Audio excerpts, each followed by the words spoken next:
సర్వాధికారి అయిన యేసుక్రీస్తు నామంలో మీ అందరికీ శుభములు.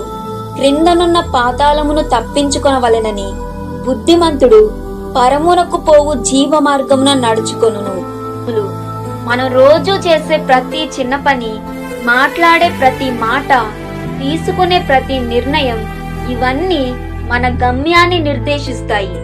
ఇహలోకంలో వెంటనే సంతృప్తినిచ్చే తాత్కాలిక విషయాల వెంట పరుగెత్తే అవివేకిలా మనం ఉండకూడదు. అవివేకి కేవలం తక్షణ ఆనందం కోసమే జీవిస్తాడు. తన జీవిత మార్గం ఎటు వెళుతుందో ఆలోచించకుండా అహంకారంతో ఇష్టానుసారంగా ప్రవర్తిస్తాడు. కానీ బుద్ధిమంతుడైన వ్యక్తి అలా కాదు. ఆయన శాశ్వతమైన విలువలకు ప్రాధాన్యత ఇస్తాడు.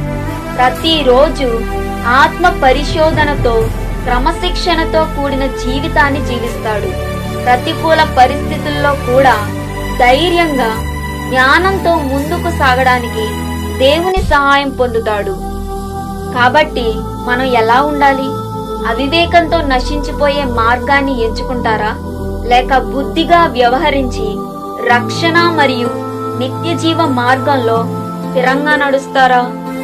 జ్ఞానం, పట్టుదల మరియు సరైన విలువలతో కూడిన జీవితమే మనకు నిజమైన శాశ్వత మార్గాన్ని చూపిస్తుంది. దయచేసి మీరందరూ బుద్ధి కలిగి అదే మార్గంలో నడవాలని కోరుకుంటున్నాను. ఆమేన్.